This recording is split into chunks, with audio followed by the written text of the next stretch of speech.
Ассалаумалейкум, құрметті туысқандар. Осы видео түсірілімде ұзақ жылдар бойы Ақсуат ауданында хирург-дәрігер болып жұмыс істеген Қыдырбаев Марат ағамыздың балалық шағы туралы естеліктерін, сол кездегі өмірді қазіргі жастар, қазіргі адамдар білсін, түсінсін деген мақсатпен сіздерге ұсынып отырмыз.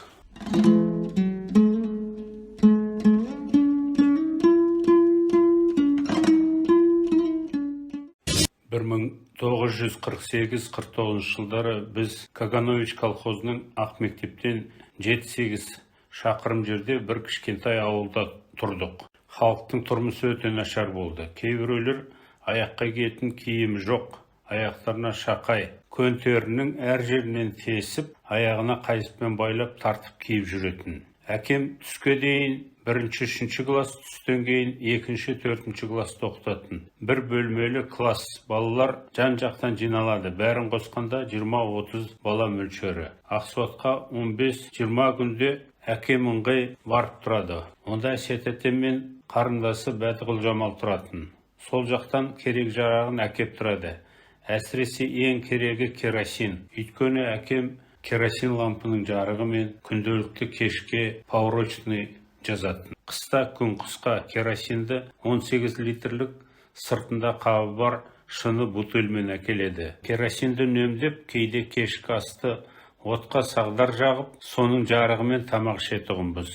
Енді керосиннің тапшылығы соншалықты, міне мына фотода Москвада керосин алуға тұрған очередтегі адамдар 20-шы жылдары. Сол жылы қыста Ақсуаттан көк қағазбен оралған мөлшері 1 килограмм қант алып келді. Қантты алғаш көруім. 4 бұрышты әппақ нәрсе екен, дәмі осы уақытқа дейін аузымнан кетпейді. Қарасуда тұрғанда 1949 жылдың жазында біз осы ауданның Қарасу деген ауылына көшіп келдік. Үйіміздің артында 20-30 метрдей жерде Таңатар Құсайын деген мұғалім көрші тұрды. Өте жақсы адамдар еді. Осы ауылда 2 жыл, ақ мектепте 1 жыл стендес көрші болып тұрдық. Құсайын ағаның Мәкен деген Фариза апаймен кластас жалғыз қызы болды. Қолында енесі және Ақан деген 1940 жылғы балдызы болды. 1950 жылдың күзінде әкем Ақсуаттан бірнешеуімізге былғары етік тіктіріп әкеп берді. Менің етігім тар екен, аяғымды қысады. Оны кеңітіп берсінде саясаттың аяғына күштеп кигізіп қояды. Қалай шыдап жүретінін білмеймін. Содан кейін маған қайта кигізеді. Кеңіді ме деп сұрайды. Әйтеуір қыстай киіп шықтым, көрім болды. Кейін Нәзигүл киді. Сол қыста көршінің Шерияздан деген менімен жасты баласымен ойнайтынмын. Оның аяғында етігі жоқ. Үйден бір үлкен кісінің галошы сияқты бірден еліп шығады. Ол мені қуаласа, мен қалың қарға қашып шығып кетемін. Оның аяқ киімінің қонышы жоқ, қалың қарға кіре алмай тұрып қалады. Мен сол етігіммен бөсіп мақтанатынмын. Маған әкем шана алып берген. Әлгі баланың да табаны сынық шанасы бар. Сол 2 шанаға екеумізді отырғызып алып, мені Құсайын көршінің балдызы Ақан сүйрейді. Ана баланы бір Ақаннан үлкендеу бала сүйрейді. Содан үйлерді айналып жарысамыз. Ана бала сүйреген шана озып кетеді, бірақ шанасының сынық табаны бүктетіліп қалады да жүрмей қалады. Олар жөндегенше біз озып кетіп, мәз болып аналарды мазақтап жүреміз. Сол қыста себетте тұратын сиырдың астын тазалайтын болдым. Қыста әкем шанамен бір жаққа барса жанынан қалмаймын. Сол 1951 жылы қыста тар малақайымның құлақшыны еркін байлауға жетпей көрші ауылға барғанда бір құлағымды үсітіп алдым. Құлағым қауғадай болып ісіп кетті. Кейін терісі түсіп жазылды. Сол Ақан деген бала 52 жылы біздің отбасы ойшылыққа көшкен кезде Марат ағама бір өзінің ойнап жүретін дөңгелегін қимастықпен ескерткіш болсын деп сыйлапты. Сол дөңгелекті Марат ағам машиненің бір жәшігі бар екен, соның ішіне тығып алып кеп, содан келгеннен кейін алып, сонымен бірталай ойнап жүріп бітті. Сол енді балалардың достығы сол кездегі. 1952 жылы қыста ақ мектепте тұрған кезімізде әкеміз қатты ауырып, Ақсуатта емханада операция жасатып жазылған болатын. Осы себептен болу керек, отбасымыз сол жылы жаз айында Ақсуат ауданының Ойшылық ауылына көшіп келді. Ойшылық ауылы Комсомол деген жерде Батыршын Туғанбай ағамыз колхоз председателі болған. Сол ағамыз машина жіберіп, біздің үйді көшіріп әкеледі. Осы жерде мұғалім болып жүріп, әкеміз 1953 жылдың декабрь айында қайтыс болды. Өмірдің нағыз қиыншылығы біздің отбасымыз үшін әкеміз қайтыс болғаннан кейін басталды. 1954 жылдың май айының аяғында каникулға шыққаннан кейін мен тауға ұн тарттыруға баруым керек болды. Үйде ұн бітті. Тәтем үйден шыға алмайды. Мейрамбек кішкентай. Зәкәтай ағамыз пайдаланып жүрген колхоздың өгізін сұрап алып, әкемнің ерін ерттеп, көрші Қази мен шешем бір қап бидайды ердің үстіне әзер шығарып, мен де көмектескен болдым, таңып байлап берді. Өзімді ердің арт жағына мінгізді. Содан мен тауға 25 шақырым жердегі Тымырсық деген жердегі Қазиманның диірменіне кеттім. Диірменнің қай жерде екенін білетінмін. Жолда өгіз болдырып, әлде мені басынды ма, күн ұясына бата кеш болғанда жатып алды. Диірмен әлі 2-3 шақырым жерде. Менің ұрғанымды өгіз керекте қылмайды. Өгізден түсейін десем қорқам. Жол жөнекей шопандардың үлкен төбеттері жүгіреді. Алдында иттер келіп өгіздің аяғын тістеп мазалаған. Ол кезде шопандар 2-3 үлкен төбеттерді ұстаған, қасқырдан қорғану үшін. Елде мылтық оқ-дәрі жетіспейді. Кеш батып келеді. Түнге қалсам не істеймін деп қайғырып, жыламсырап отырмын. Түнде ұйықтап қалсам, таң атқанша қалай шыдаймын?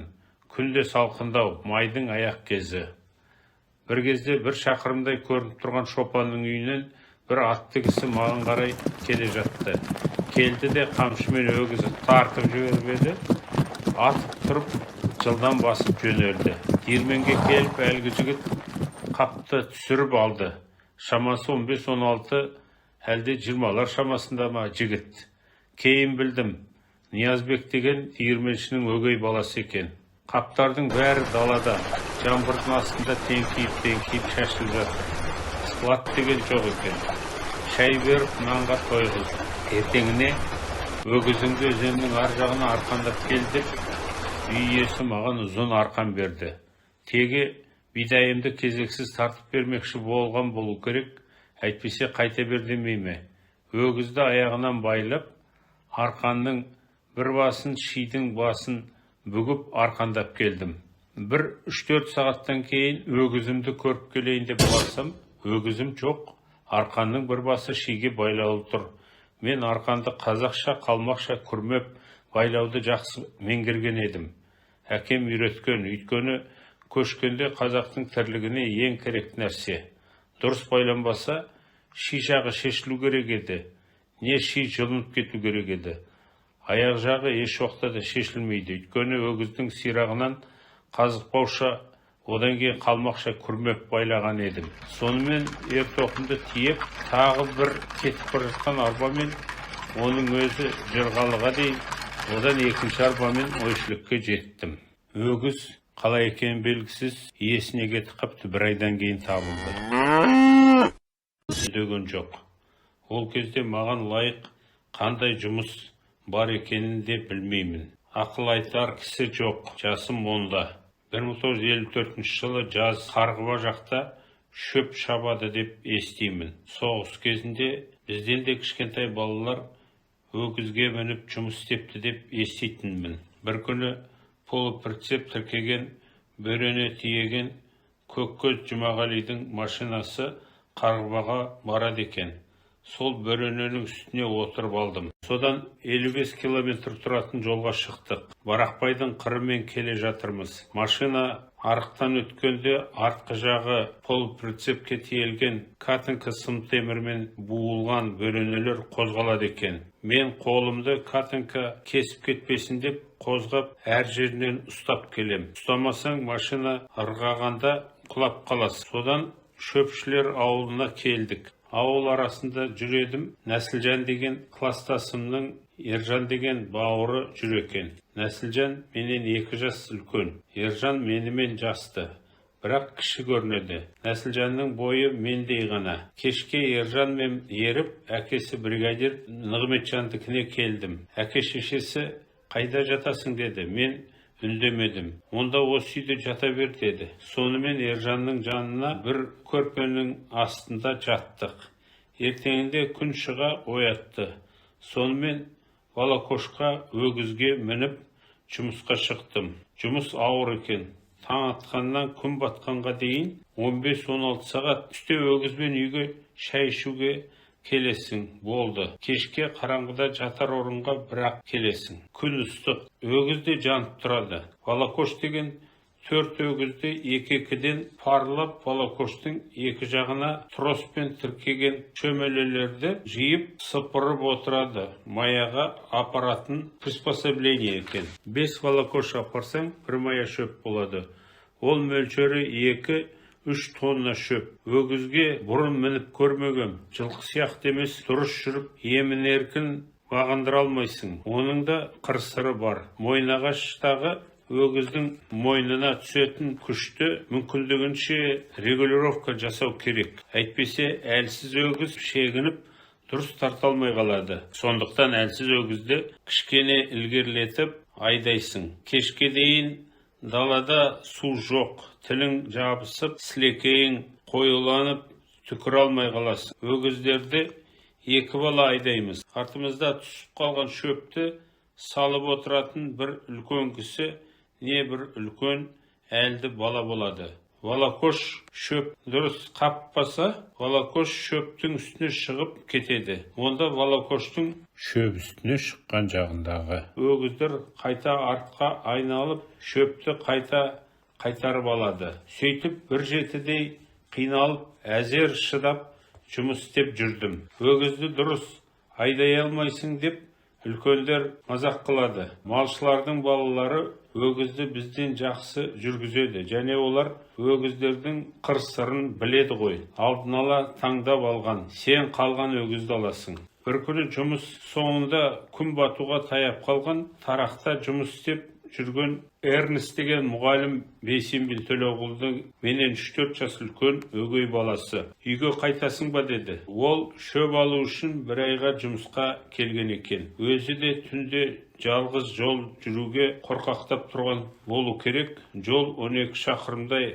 Әзер жүрген мен қайтам дедім. Өгізден түсіп, лесіп кеттім. Ақсуатта әсиет етемдікіне бір қонып, ертеңінде қайтып келдім. Нығметжан бригадир мені 20 күн істеді деп, маған 20 еңбек күн жазыпты деп тәтем айтты. Содан біраз күн өткеннен кейін мені колхозда жұмыс істеді деп 1 айға пионер лагеріне жіберді. Және Дәкер плотниктің Нәзігүлмен оқитын бір қыз екеумізді. Бұл 1 апта болып шөптен қашып кеткен жағдай. 1954 жылы Марат ағамыз 10 жаста еді. Бірақ одан кейінгі жылдары 55, 56, 57, 58 жылдары 4 жыл қатарынан Марат ағамыз осы өгізбен волокуша тартатын жұмыста болған. Мына фотодағы волокуш Марат ағамыздың жұмыс істегеніне біраз келмейді екен. Мынау кішкентай жеке 2 өгіз тартып келе жатыр. Шөпті қолмен тиеген бол керек. Марат ағаларымыздың волокуштары 4 өгізге жегілет. Ана волокуштың өзінің конструкциясы үлкен шанаға ұқсас. 2 көлденең жуан ағаш,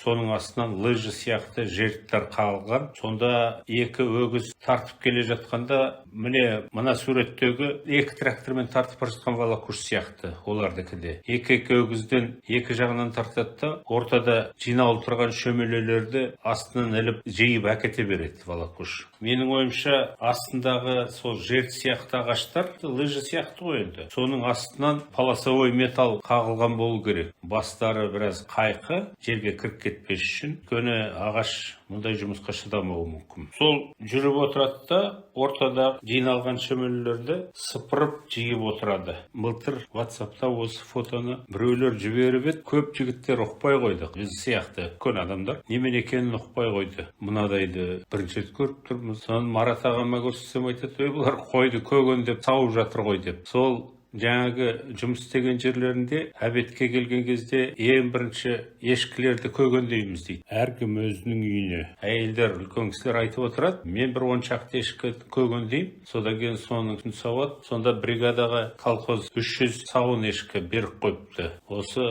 сол тамаққа пайдалану үшін, сүтін ішу үшін. Бригаданың адамдары. Тұрған үйім Әлен деген бригадирдің балдызы болды. Тұрмыстары бәрі жақсы. Осы 4 жыл бойы сол үйде тұрыпты. Марат ағам айтатыны, сол ешкінің сүтін ішкенім мүмкін денсаулығымның жақсы болуына да әсер еткен шығар. Өйткені ешкінің сүті өте пайдалы тағам ғой. Әсіресе өсіп келе жатқан балаларға. Біз енді қазіргі уақытта осы көген дегенді ұмытып кетіппіз. Көген дегеніміз ұзын арқан, екі жақ қазыққа қағылған. Соның бойында бұршақтар деген кішкентай жіптер болады дейді. Ешкінің мойнына орап әкеп іле салатын. Сол жіптің түп жағы түйіншектелген, екінші жағында бір сақина сияқты ілетін жері бар. Соны іле саласың дейді. Ешкілер мысалы бастарын бір-біріне қаратып, қайшылап көгенделеді, ешқайда қашпайды. Сауатын адамдар арт жағынан отырып сауа береді. Сол ешкінің сүтін ішеміз, тамақ бәрі жақсы болды. Соның арқасында кейін денсаулығымда жақсы болған шығар деп жорамалдайды Марат ағам. Өйткені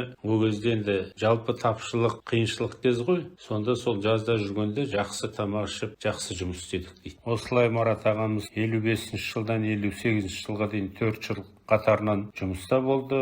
11 жас пен 14 жастың аралығында осы шөпте жұмыс істеді жаз уақыттарында.